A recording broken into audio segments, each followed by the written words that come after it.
Hi, my name's Jonathan Hicks. I'm at the Dice Cup, and this evening I'm joined by Matt. Steve. Andy. and we just finished playing Bunny Kingdom, which is a game, as you might imagine, about expanding your bunny kingdom. So it's a drafting game, essentially. So this is the end of the game. You can see we've got bunnies all over the place, but at the start, the board is entirely blank, and you start with a hand of cards. And each time you're picking 2 cards from your hand of cards, and a lot of the cards you're going to find are grid references, effectively. So this is H5.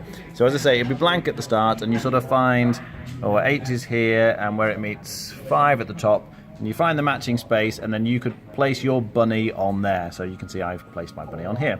So you're putting your bunnies out on the board in various spaces, and the objective of the game really is to try and connect your bunnies into what are called fiefs. So because these 2 bunnies are next to each other, this makes 1 fief, but this is a completely separate fief.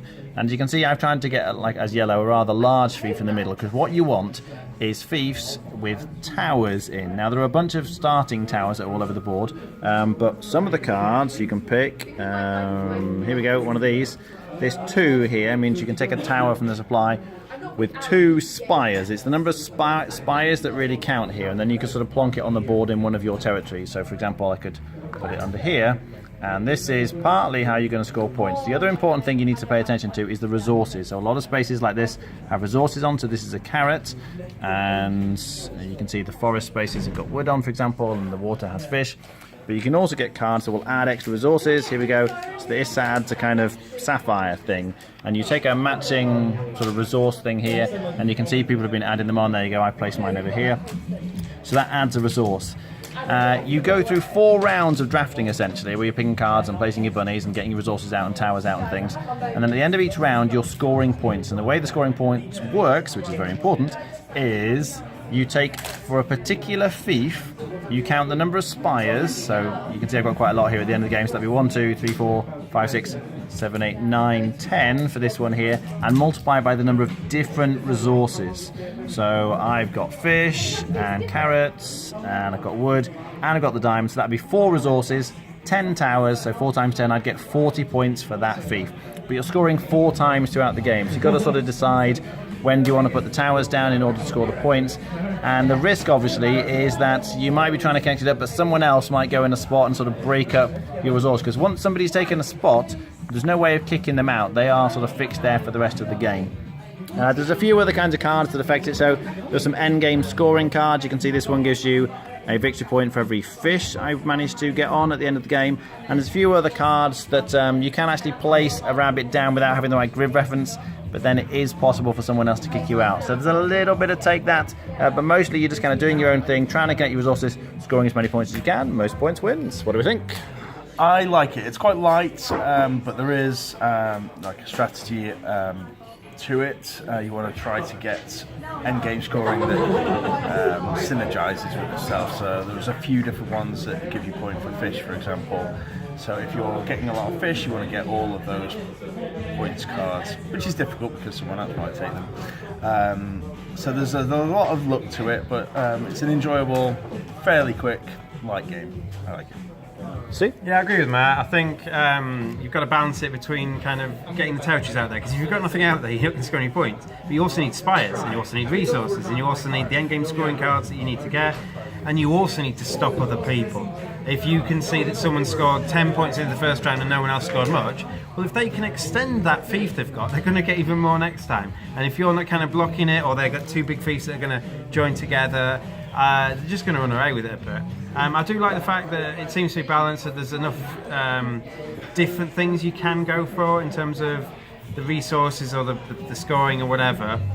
You can kind of build lots of different separate fiefs and score them, because you can get cards that score effectively help you score if you haven't done so well. So cards that will score empty fiefs, or cards that will score lots of little small fiefs and stuff like that.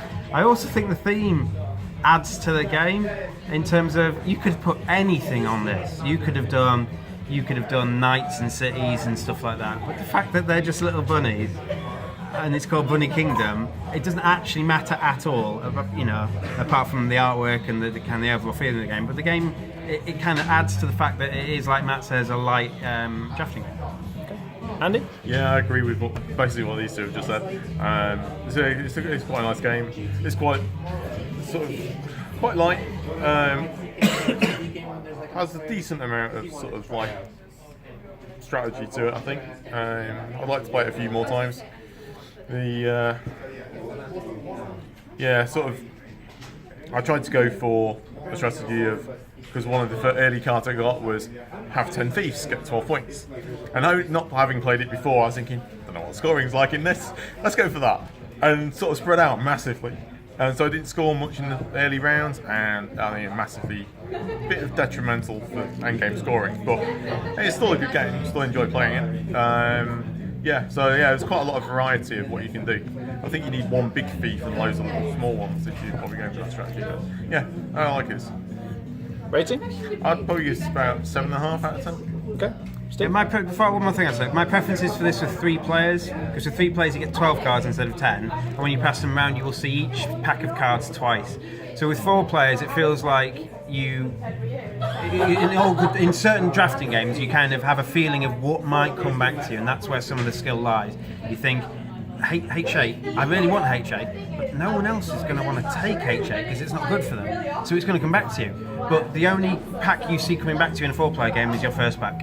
And so everything else you're just picking the best thing for you and not trying to do anyone else in. If I think I could take this one to do Jonathan, or this one because it's good for me, but this one's probably going to come back to me. And so that's why I prefer to play it with 3 players.